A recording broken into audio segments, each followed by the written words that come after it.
Assalamualaikum warahmatullahi wabarakatuh. Kita ketemu dalam podcast kali ini, podcast Permata Istiqlal, media literasi Masjid Istiqlal.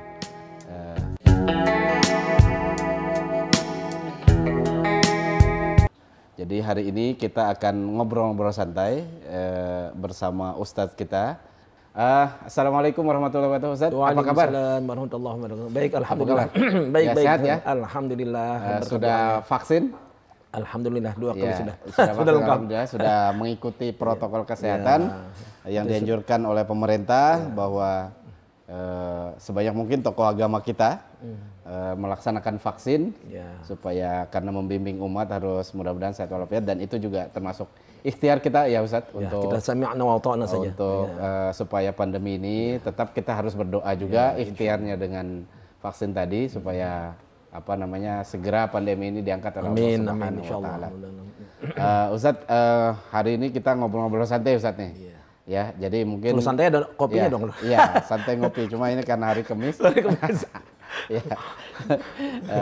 Baik, mungkin dalam benak masyarakat ya, terutama ketika menjelang Ramadan, pikiran masyarakat itu ingin beribadah ke masjid, banyak mendekat ke masjid, banyak baca Al-Quran dan sebagainya. Sebenarnya di Ramadan itu apakah ibadah mahdoh ini sangat ditekankan melebihi ibadah yang lain, atau seperti apa Ustadz memandangnya? Ya, baik ya, pertama saya ucapkan Assalamualaikum warahmatullahi wabarakatuh. Kalau fenomena yang berlaku di masyarakat ya, memang biasanya Ramadan dijadikan bulan amaliyah yang luar biasa gitu ya, bahkan lebih dari bulan-bulan lainnya. Sebetulnya kalau kita tinjau lebih jauh lagi bahwa Ramadan adalah bulan di mana kita mengadakan final pertandingan gitu. Jadi TC-nya ya, training centernya itu bulan-bulan sebelumnya, termasuk Syaban ini. Ya, sekarang Syaban kan sudah hampir pertengahan ya. Jadi bagaimana mempersiapkan kegiatan kita atau aktivitas ibadah kita di bulan Ramadan nanti. Jadi sudah merupakan klimaks ya. Jadi bukan latihan lagi. Selama ini kita dengarkan Ramadan adalah bulan latihan gitu ya. Nah, padahal bukan bulan latihan itu. Bulan kita meraih panen amalan-amalan yang sudah kita persiapkan sebelumnya. Ya, misalnya kita mau istiqomah tahajud nih. Sebelumnya ya istiqomah sholat subuh dulu lah gitu ya.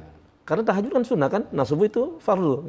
Nah, bagaimana supaya kita istiqomah sebelum subuh kita sudah bangun kan, sholat subuh kita berjamaah. Nah, itu salah satu yang harus kita biasakan sebelum Ramadan masuk. Nah, kalau sudah Ramadan ya sudah kita terbiasa sudah. Ya, tapi dalam persepsi masyarakat kita melihat fenomena setiap bulan Ramadan itu sepertinya orang berlomba-lomba untuk ibadah mahdoh ya. Maksudnya ibadah mahdoh ini, ayo kita itikaf, baca Quran yang banyak, khatam Al-Quran kan gitu, taraweh yang banyak, antara 20 atau 8 ini perdebatan-perdebatan yang saya ibarat kata ini adalah pendekatan diri ke Allah Subhanahu wa taala secara ibadah mahdoh. Tapi jarang memang kita membahas pendekatan-pendekatan lain yang dianjurkan atau dipedomoni oleh Al-Qur'an selain dari ibadah mahdoh tadi. Ya, bagaimana Yai memandang bahwa apakah ini masih dalam koridor istilahnya mungkin begini, saya kecil gitu rasanya dulu kalau Ramadan itu memang senang karena buka puasanya apanya di keluarga, tapi kadang-kadang tertekan karena kamu harus tarawih 20, minta tanda tangannya Ustaz. Nah ini seperti ini masih saya pribadi melihat masih fenomena seperti itu, tapi mungkin Yai punya pandangan lain melihat situasi masyarakat dalam memandang Ramadan ini.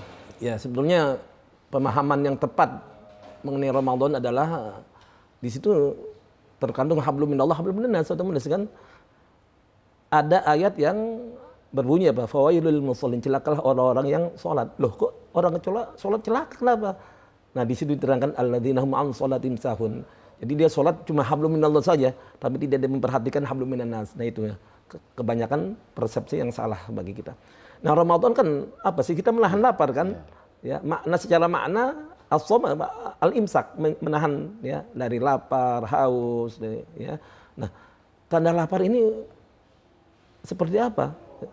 Kita merasakan bahwa orang lain pun di luar sana banyak yang lapar. Bahkan mereka laparnya tidak terkendali. Kalau kita mungkin laparnya sahur dulu kan, nah sahur baru lapar, ya. Nanti menjelang maghrib bisa berbagai macam makanan sudah kita siapkan itu.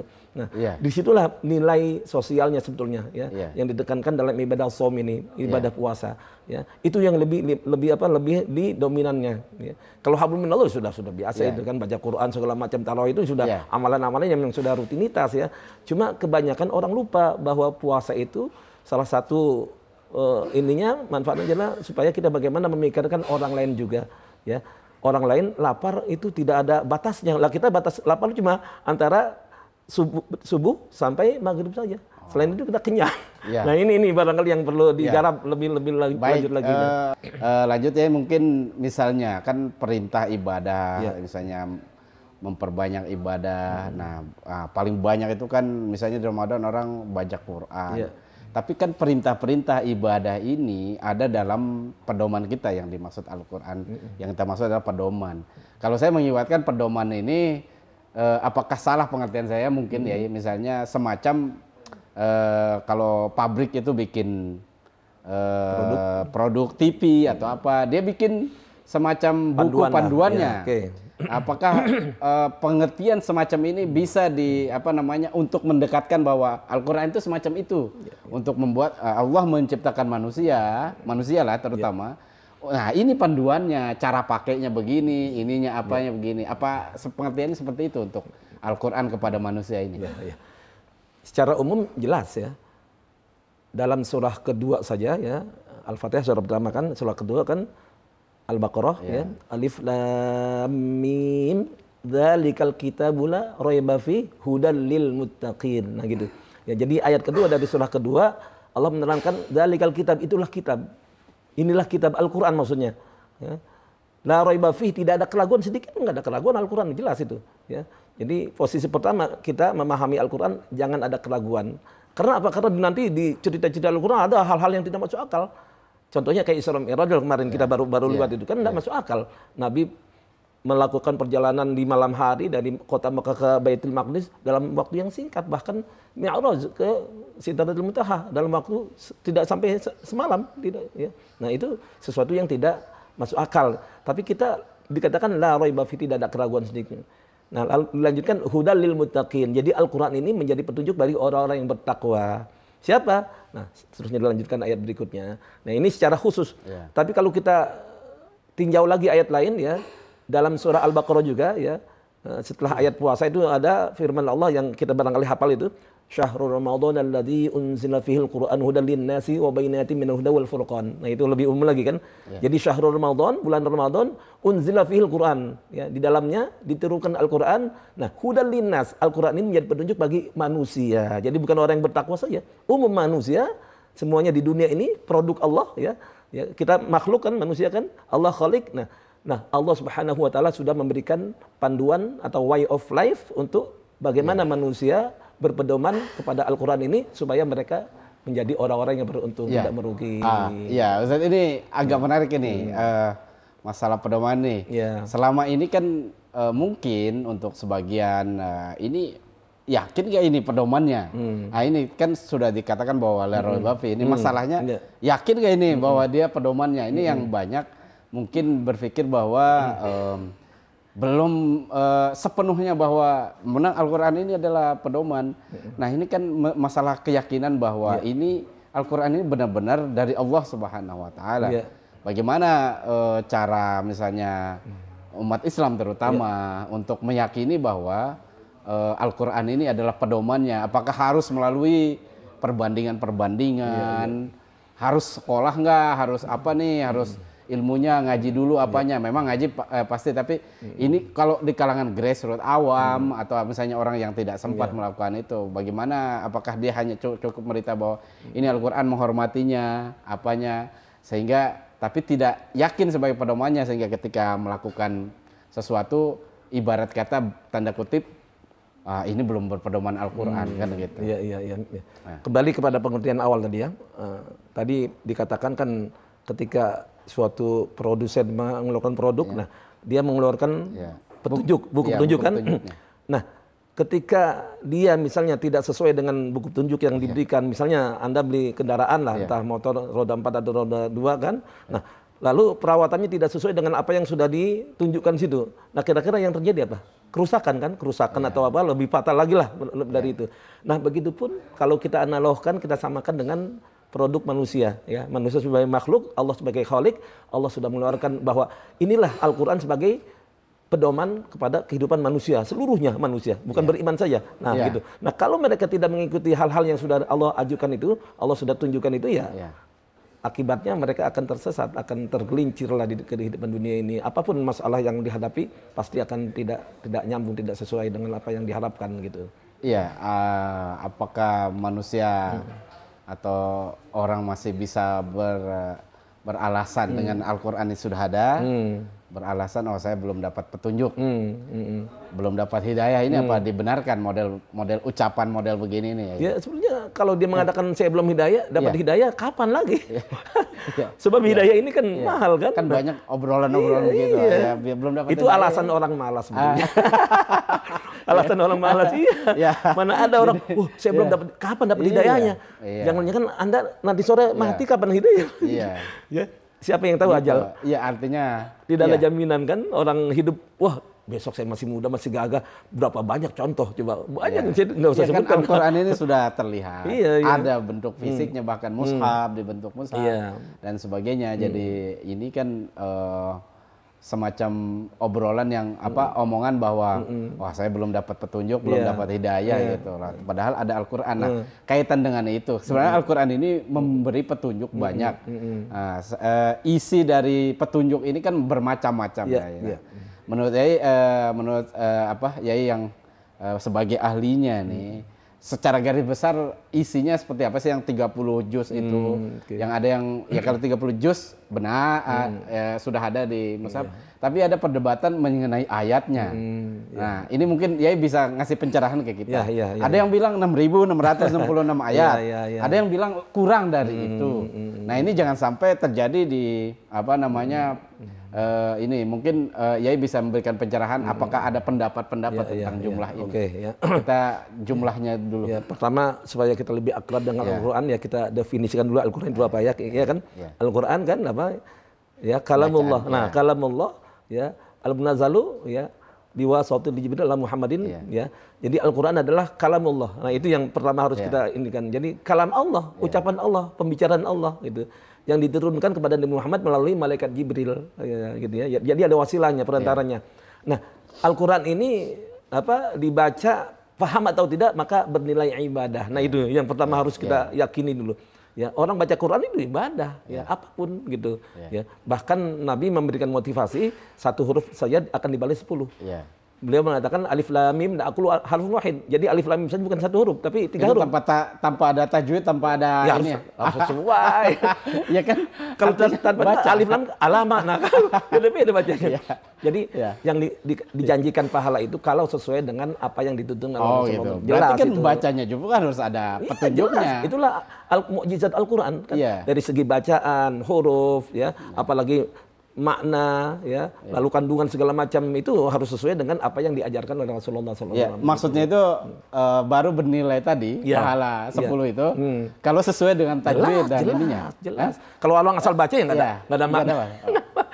Bagaimana baca Al-Quran asal baca misalnya? Tidak bisa. Baik, lanjut tadi masalah kandungannya tadi. Jadi Al-Quran ini mengandung sekian petunjuk Yang paling utama dan pokok adalah masalah akidah, jelas itu. Karena misi para rasul itu yang diutus oleh Allah Subhanahu wa taala, makanya salah satu rukun iman kan kita yakin bahwa ada rasul utusan Allah yang diutus ke muka bumi ini, gitu ya. Jadi pertama adalah masalah akidah. Semua rasul yang diutus dari sejak Nabi Adam, kalau Nabi Adam otomatis kan manusia pertama Lalu rasul yang sudah diinikan dari sejak Nabi Nuh. Nah itu beliau berdakwah kan, maka kita kenal ulul azmi, Nabi Nuh, Nabi Ibrahim, Nabi Musa, Isa dan Nabi Muhammad. Sudah ada mulai manusia tersesat. Rasul kan, gitu. Apa ada manusia tersesat pada zaman Nabi Adam? Maksudnya tanpa? Ya kalau Nabi Adam kan belum ada syariat, belum ada peraturan, gitu. Aturan secara umum saja. Artinya anak Adam, anak Nabi Adam pada saat itu mengetahui bahwa Allah adalah Tuhannya. Ya jelas kan itu ada aturan, cuma aturannya simpel. Misalnya apa? Anak kandung itu tidak boleh nikah sekandung. Jadi dia harus nikah silang, gitu. Jadi adiknya harus nikah dengan adiknya lagi yang lahir berikutnya, gitu. Jadi tidak boleh nikah sekandung, tidak boleh. Nah itu salah satu aturan kan hukum kan? Betul. Cuma maksud saya kadang-kadang berpikir masa Nabi Adam nih belum kita tadi kan salah satu isinya adalah akidah. Akidah adalah keyakinan tentang Allah. Ya, jadi pada zaman Nabi Adam misalnya kan baru ibarat tanda kutip akal kita menerima bahwa baru sedikit ya, keluarga lah, masih keluarga besar. Berarti kan ini tidak ada orang tersesat ini, tidak ada yang tidak tahu bahwa Allah adalah Tuhan semesta alam atau apa. Apa seperti itu kira-kira menurut Yai dari sejak Nabi Adam pun sudah ada kan problem yang dihadapi. Tapi ya kita contohkan yang gampang diingatan kita. Kisah masalah Qabil dan Habil, iya kan? Kenapa kok mereka saling membunuh? Apa ingin membunuh yang satu dengan yang lain? Nah, itu karena ada iri, kedengkian di hati dia. Ya. Jadi yang pernah saya ceritakan itu ya. Jadi Qabil itu adiknya cantik. Nah, sedangkan Habil adiknya kurang cantik. Nah, peraturan yang berlaku pada zaman itu, nah dia harus nikah silang. Jadi Qabil adiknya harus nikahkan dengan Habil. Adiknya Habil nikah dengan si Qabil. Nah Qabil nggak terima loh, kok saya dapat yang kurang cantik. Karena memang dalam satu kisah dalam tafsir Tafsir Ibnu Katsir, Tafsir At-Tabari itu diterangkan bahwa Qabil dan adiknya itu lahir di surga. Nah setelah itu baru Habil di dunia. Nah, itu salah satunya. Nah di situ ada sifat kedengkian. Nah, ya artinya tapi bukan masalah akidah di sini. Ya kan bukan masalah akidah tentang walaupun dia membunuh misalnya Qabil membunuh saudaranya, tapi ini tidak merubah keyakinan dia mungkin masih dalam bahwa Allah adalah Tuhannya yang sebagaimana disampaikan tadi oleh Ustadz bahwa akidah yang paling pertama Nabi Adam belum ada kontaminasi akidah misalnya karena manusia masih sedikit kan gitu. Terus Nabi Idris masih aman mungkin karena masih dekat gitu. Nabi Nuh mulai orang sudah mulai agak tersesat misalnya. Nah, mungkin lanjut masalah tadi akidah, setelah akidah apalagi nih isi kandungan. Nah, setelah akidah ya tadi kita tahu bahwa misi setiap Rasul adalah Allah ta'budu illa iya. Jangan kalian menyembah kecuali Allah ya. Jadi harus menyembah Allah. Nah itu pertama. Yang kedua masalah muamalah dan ibadah. Nah itu jelas. Muamalah dan ibadah. Ya, muamalah adalah hablum minan nas, ibadah hablum minallah. Nah itu. Ya gitu ya. Jadi hubungan antar manusia dengan sesama, hubungan antara manusia dengan Allah Subhanahu wa taala. Nah itu. Ibadah dan muamalah. Ini penyebutannya itu boleh dibalik-balik. Boleh lah, muamalah ibadah dulu baru muamalah atau muamalah dulu baru masalah namanya. Yang prakteknya. Itu hanya karena kan akidahnya sudah kita pegang kan. Nah, ketika akidah sudah pegang maka ibadah dengan muamalah harus sesuai. Ya, ibadah dengan muamalah harus sesuai dengan apa? Kalau orang ibadah tapi tanpa tuntunan ya sesat namanya gitu ya. Jadi muamalah pun harus sesuai dengan apa yang ditentukan dengan akidah tadi. Nah, terkait dengan ibadah, isi dari rukun ibadah ini.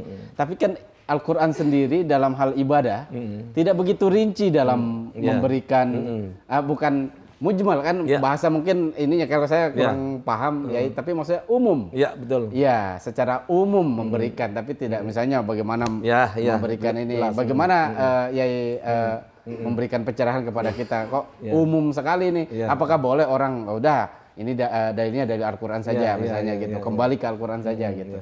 Apa seperti itu pandangan? Nah, kita memahami Al-Qur'an pun ya tidak akan bisa tanpa ada perantaraan penjelasan Rasul. Nah, itu yang dikatakan Rasul sebagai mubayyin, ya Nabi Muhammad sebagai mubayyin karena beliau penerima wahyu pertama. Gitu ya, diajarkan kepada sahabatnya. Nah, Al-Qur'an jelas mujmal dia. Global saja. Karena apa? Kalau Al-Quran diperinci berapa tebal, berapa jilid ya, gitu ya. Jadi Al-Quran jelas mujmal ya, global. Nah, rinciannya dijelaskan oleh Rasulullah SAW sebagai penerima wahyu. Misalnya masalah sholat, rakaatnya, waktunya apa saja, zuhur, maghrib, isya, subuh, enggak ada dalam Quran, cuma secara umum saja kan, gitu. Nah, rakaatnya, bacaannya sebagaimana, ruku seperti apa. Nah, itulah yang dicontohkan oleh Rasulullah SAW gitu ya. Kaitan tentang isi, misalnya muamalah ini. Muamalah ini kan hubungan antar manusia. Nah, disinilah yang mungkin persepsi terutama anak cucu Adam yang berada di dunia Barat yang belum mengenal Islam, mungkin kenal tapi dia nggak begitu tahu bahwa hubungan dengan manusia itu Muslim ini, padahal sudah ada Al-Qur'annya isinya perintah untuk misalnya baik, membunuh, berperang. Nah, seperti apa Yai memberikan pencerahan bahwa apakah seperti itu isi Al-Quran? Seberapa banyak persen sih kalau yang berselisih dan tidak ini? Ya begini ya. Kadang-kala kayak dunia barat mereka melihat Al-Quran hal-hal yang sesuatu yang apa ya aneh lah gitu ya. Nah, misalnya masalah teroris, seolah-olah Islam teroris. Isinya Al-Quran, isinya seolah-olah itu. semacam itu. Nah ini kan persepsi ini timbul karena mereka memandang Al-Quran seperti itu, melihat oknum yang ada, bukan mempelajari Islam secara keseluruhan. Artinya belum baca malah mungkin. Iya betul, cuma menjustice saja. Wah, bahwa Islam ini. Berarti dari berita-berita. Berita-berita saja kan, bisa jadi berita itu tidak benar kan, tidak sesuai dengan apa yang dimaksudkan gitu. Ya, seberapa banyak muamalah ini dan seperti apa pada garis besarnya yang dijadikan pedoman dalam Al-Quran ini kan kalau muamalah ini berarti bagaimana tata cara berperilaku kepada orang, keluarga, tetangga, pemimpin dan sebagainya. Mungkin ini kan kaitannya dengan akhlak ya kan? Betul. Nah, ada yang saya dengar akhlak inilah yang utama. Nah, dari pedoman kita ini seberapa banyak sih kandungan Al-Quran tentang akhlak dan pedoman ini? Ya, ini ya. Jadi kita kembali lagi bahwa misi Rasulullah Rasul terakhir adalah apa? Innama bu'itsu liutammima makarimil akhlaq ya. Jadi aku kata Rasulullah diutus untuk menyempurnakan akhlak yang sempurna, akhlak yang mulia. Nah, maka ada dalam satu ayat surah Al-Ahzab ayat 21 itu apa? Laqad kana lakum fi Rasulillah uswatun hasanah. Ya, sungguh terdapat dalam diri Rasulullah uswatun hasanah, tauladan yang baik ya. Bagi siapa? Liman kana yarjullah. Pertama bagi orang yang mengharapkan ridho Allah. Wal yaumal akhir dan kehidupan di akhirat nanti. Wa dzakarallaha katsiran, dan orang yang selalu ingat kepada Allah Subhanahu wa taala dengan banyaknya ya. Jadi memang tuntunan akhlak inilah yang diutamakan sebetulnya. Maka itulah misi utama Rasulullah gitu. Pada hakikat gitu. Iya, kan kita sering mendengar ustaz-ustaz kiai-kiai kita atau mubalik bahwa akhlaknya Rasul itu adalah akhlaknya Al-Qur'an. Berarti hampir sebagian besar dalam Al-Qur'an ini isinya akhlak. Ya bahkan Siti Aisyah menjuluki Nabi Quran berjalan ya kan. Wa innaka la'ala khuluqin azim gitu kan. Itu wa innaka la'ala khuluqin azim itu terdapat dalam surah juz 29 itu ya. Itu. Berarti itu adalah isi kandungan Al-Qur'an yang terbesar. Iya, cuma memang karena dia menjadi pedoman, nanti kan belum ini Ustaz. Jadi pedoman ini karena sebagian besar akhlak kan mestinya yang meyakini dia ini sebagai pedomannya. Ya lebih berakhlak, lebih ramah, lebih apa. Tapi buktinya mungkin ya kan sekarang ini ya misalnya dengan medsos yang begitu gencarnya, orang mungkin dalam tingkah laku sehari-hari kelihatan pendiam, kelihatan pendiam, nggak banyak ngobrol. Tapi kalau udah di media sosial garang, seperti tidak punya akhlak, ucapan-ucapannya gitu. Kayak orang nggak punya pedoman. Nah itu bagaimana Ustaz memandang ini kesalahannya di mana ini? Kesalahan siapa ini? Apakah dia nggak ngaji atau bagaimana? Atau memang Al-Quran ini bagaimana caranya menyampaikan supaya bisa diamalkan lebih mudah oleh apa namanya yang manusia misalnya seperti itu. Jadi kembali ya, kalau memang kaitannya dengan itu harus dipertegas rukun imannya. Iya kan? Iman artinya kan percaya tadi. Percaya kepada Allah pertama, kedua kepada malaikat Allah. Nah malaikat kelihatan enggak? Nah kelihatan, gaib kan? Nah gitu. Ya. Jadi akidah keimanan ini yang harus dipertegas. Nah ketika orang beriman kepada Allah dan Rasulnya, kepada malaikatnya, nah dia tahu bahwa segala gerak-geriknya itu ya akan terpantau. Nah, dalam surah Qaf dijelaskan kan, jadi Allah menciptakan manusia dan aku lebih tahu tentang apa yang terlintas di hatinya. Ma yalfidhu min qaulin illa ladaihi raqibun atid, dalam salah satu ayat surah Qaf itu. Ya. Jadi ma yalfidhu min qaulin, tidak ada yang diucapkan satu ucapan saja oleh seorang hamba illa inda di sisinya ada raqibun atid, pencatat kebaikan dan keburukan. Jadi kalau orang sudah akidahnya ke situ ya dia nggak mau bicara sembarangan. Bahwa ada malaikat di sekitarnya. Illa ladaihi raqibun atid itu. Ini kalau gitu lebih enak akidahnya anak kecil. Jadi anak kecil kalau dibilangin lebih jujur itu. Iya, artinya anak kecil ada Allah, oh ya, ada malaikat, iya gitu. Langsung percaya. Kenapa gitu. ketika dewasa jadi agak kurang Nah, ini? itulah peran iblis barangkali. Iya. Nanti kita bicarakan lebih jauh lah itu. Iblis dan hawa nafsu itu. Ya, kenapa kalau manusia setelah ini maka makin menjadi. Gitu. Iya, artinya karena tadi kita kembali ke isi Al-Quran bahwa apa namanya Rasulullah SAW sendiri adalah akhlaknya Al-Quran. Ya berarti Al-Quran itu hampir sebagian besarnya adalah isinya akhlak, tata krama, bagaimana Rasul mencontohkan dan suatu hasanah itu. Nah, apa ya? Inilah tantangan kita, apa namanya? Bagaimana supaya Al-Quran ini menjadi pedoman bagi manusia terutama, ya manusia, umat Muslim, umat beriman terutama. Ya baik, dialog kita apa namanya ngobrol kita santai ini. Apa namanya sudah waktunya berakhir, Yai. Baik, terima kasih banyak, Yai.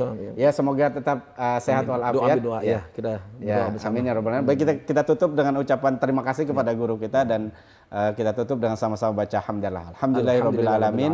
Saya ya media literasi Masjid Istiqlal mengucapkan terima kasih. Saya tutup dengan bacaan wassalamualaikum warahmatullahi wabarakatuh. Waalaikumsalam warahmatullahi wabarakatuh.